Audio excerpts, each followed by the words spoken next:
Pemirsa, Maijen Purnawirawan Ampi Tanujiwa membantah terlibat Saracen dan akan menuntut pihak Saracen karena telah menyebarkan fitnah dan menggunakan namanya dalam struktur organisasi. Ditemui di Bogor, Jawa Barat, Maijen Ampi menegaskan dari nama-nama yang tertera dalam struktur organisasi ini, dirinya hanya mengenal Egy Sujana sebagai tetangga di rumahnya. Selebihnya, Maijen Ampi tidak mengenal nama-nama di dalam organisasi tersebut. Maijen Ampi menganggap ini adalah fitnah besar dan tidak akan tinggal diam. Maijen Ampi akan menuntut pidana terhadap Saracen.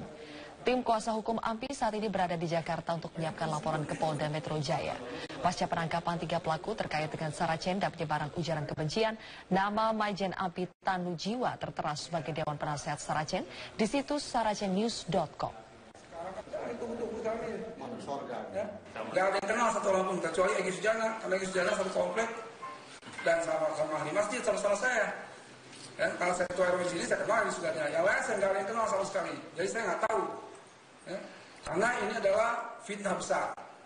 Ya, Al-Quran mengajarkan al-fitnatu asyaddu minal qatli. Fitnah itu lebih kejam dari pembunuhan. Oleh karena ini fitnah, saya tidak akan tinggal diam. Polisi kayak siapa yang membuat fitnah atau bin kayak, saya akan perkarakan. Oleh karena itu, Saracen akan saya tuntut ya, pidana. Sejumlah tokoh yang namanya tercantum dalam struktur organisasi Sindikat Saracen maupun yang disebut oleh tersangka membantah terlibat dalam aktivitas kelompok penyebar hoaks dan ujaran kebencian itu di media sosial. Ya, sementara pihak kepolisian akan mengusut kasus ini dengan sangat hati-hati karena ada sejumlah nama besar yang disebut. Terbongkarnya Sindikat Saracen, kelompok penyebar berita hoax, ujaran kebencian, dan konten sara di media sosial, menyeret sejumlah nama termasuk pengacara Egy Sujana yang tercantum dalam struktur organisasi Saracen. Egy Sujana pun membantah terlibat dalam Sindikat Saracen dan menyebut namanya dicatut tanpa sepengetahuannya. Egy pun menolak rencana pihak kepolisian yang hendak memanggilnya untuk dimintai keterangan.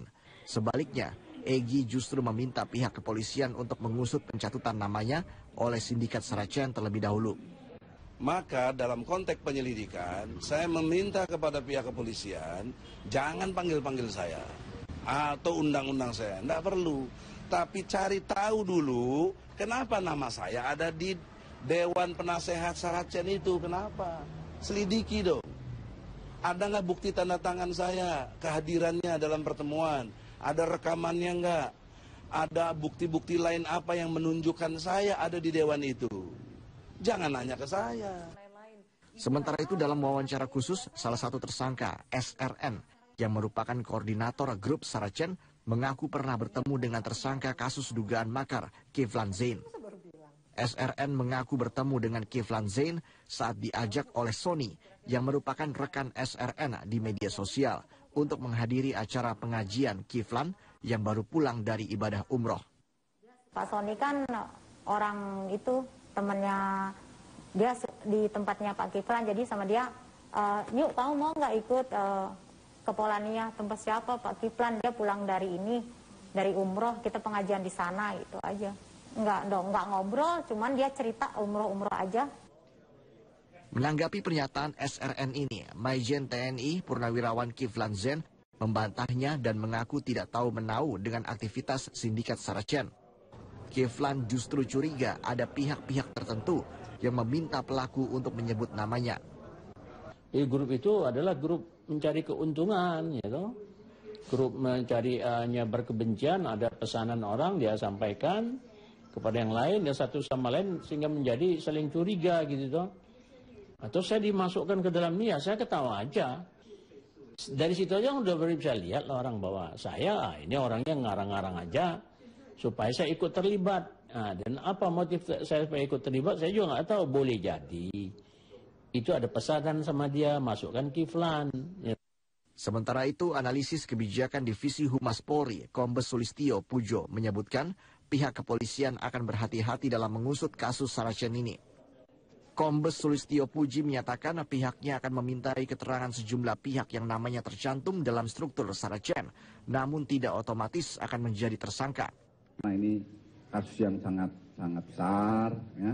Tentu saja kita harus pelan-pelan, hati-hati, menyangkut nama baik banyak orang, termasuk Bang Egy. Mohon maaf Bang Egy, termasuk juga ada mantan senior kita juga yang sudah pensiun dan lain-lain. Ini semua nama-nama yang sangat terhormat di masyarakat. Jadi kita sangat hati-hati. Dalam kasus Saracen ini, polisi telah menangkap 3 orang dan sudah ditetapkan sebagai tersangka. Polri akan terus menelusuri pihak-pihak lain yang turut terlibat dalam aktivitas Saracen ini. Tim Liputan, Metro TV. Tajam mendalam, bongkar sindikat ujaran kebencian menjadi tema malam hari ini. Kita akan melihat bagaimana cara Indonesia untuk menjaga kebebasan berpendapat dan juga berekspresi. Bahkan kita mendorong teknologi internet sebagai teknologi berdaya produktif. Tapi ternyata sekelompok orang merusaknya dengan menjadi penyebar isu hoaks yang bernada kebencian. Bahkan ironisnya dikelola menjadi sebuah bisnis oleh sindikat.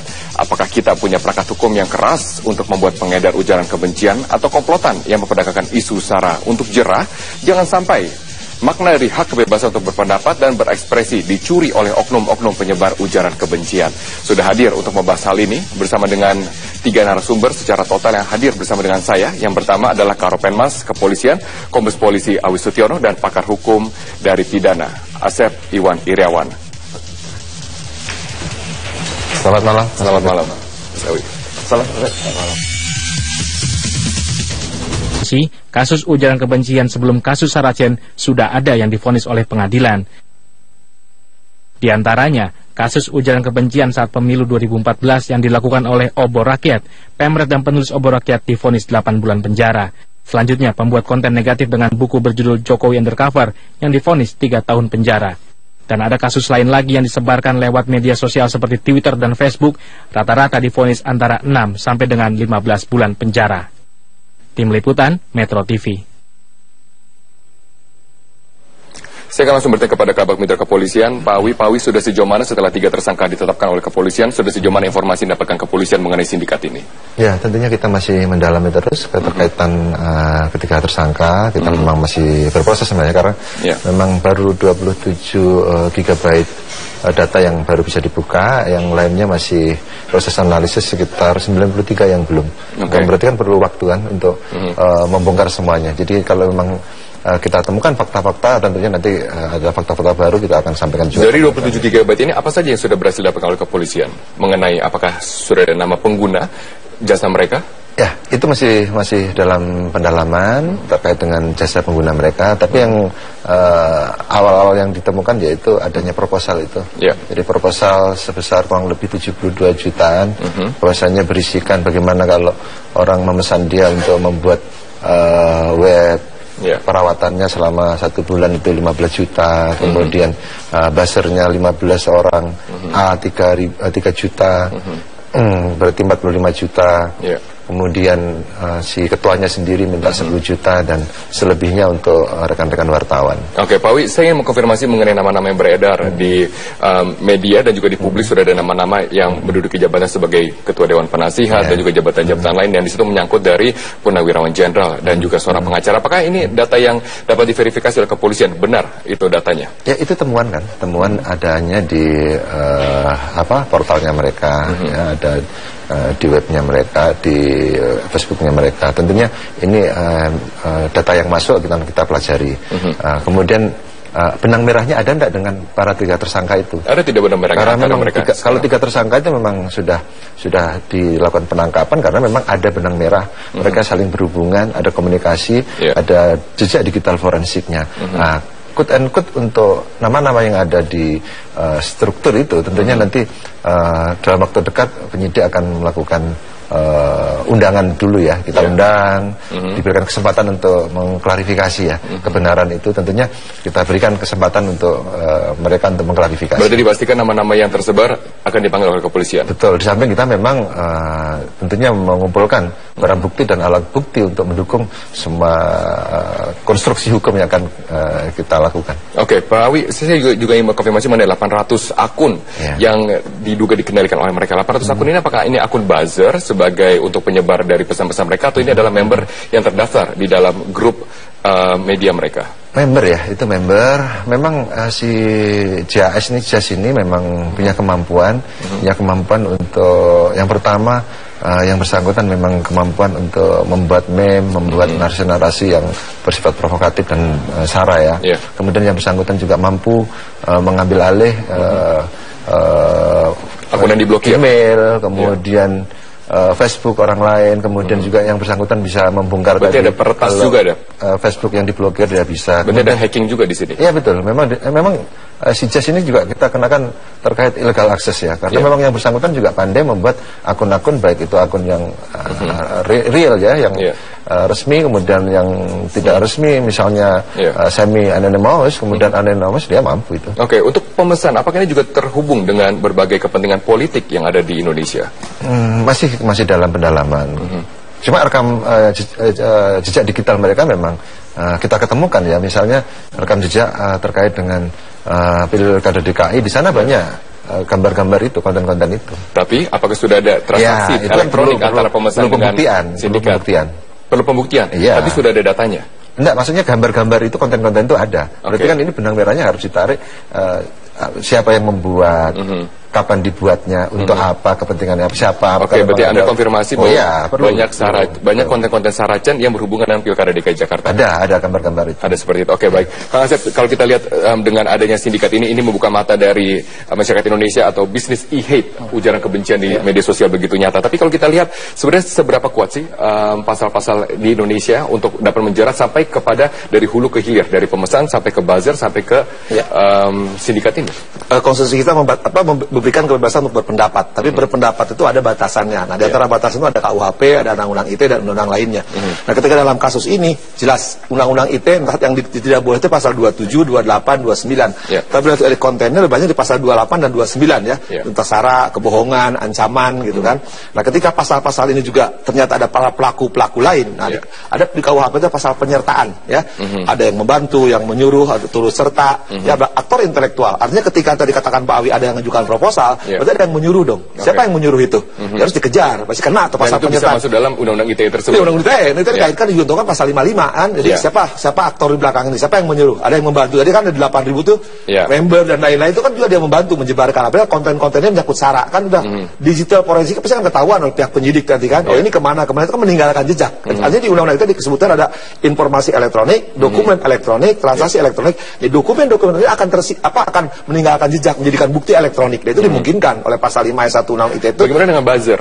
Ya sama, kan nanti tinggal peran-peran buzzer ini di mana? Apakah membantu atau ikut serta? Nanti polisi yang lebih tahu kan, penyidik yang akan lebih tahu peran-peran mereka di mana gitu kan. Tapi yang jelas ketika ada pertama misalkan 3 pelaku ini sebagai katakanlah pelaku utamanya operasionalnya, dia kan minta tolong siapa, yang nyuruh siapa. Nah, ketika ini ada kaitan-kaitan tadi kata Pak Awi ada benang merah, ini kan ikutan lingkaran semua. Ini harus kena, tidak bisa kena. Ancamannya tidak ringan dong. Pak Awi, ini juga membuka mata Indonesia dan juga Indonesia penasaran sebenarnya seberapa besar sih dari sindikat ini, siapa saja yang mungkin terlibat selain dari 3 orang ini. Berapa banyak lagi pelaku yang masih dikejar oleh kepolisian?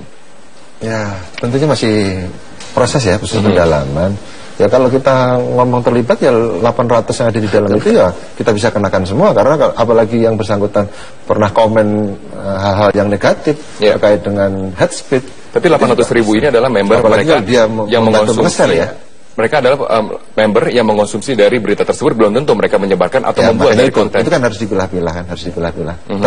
Karena di Pak Ali kalau misalkan di Undang-Undang ITE bukan mendistribusikan, mentransmisikan dan dapat diakses. Jadi siapapun konten-konten sara, konten-konten judi, kesusilaan, apalagi yang ada kasus sara ya, orang bisa mendistribusikan dan mentransmisikan, orang bisa mengakses, kena. Tapi pengakses tersebut belum tentu untuk mendistribusikan kembali atau menyebarkan. Ketika misalkan yang 3 orang ini membuat konten-konten sifatnya sara ya, kemudian ada orang lain mendistribusikan, meneruskan, kemudian tersimpan itu dan orang dapat akses, itu pidana loh, itu ancaman undang-undang ITE. Baik, tapi bagaimana dengan 800.000 tersebut yang bersifat member?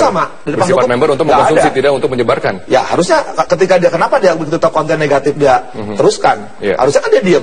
Kan kita gampang memilah dan memilih ketika misalkan di media sosial ada berita-berita yang negatif, ya dia diam kan.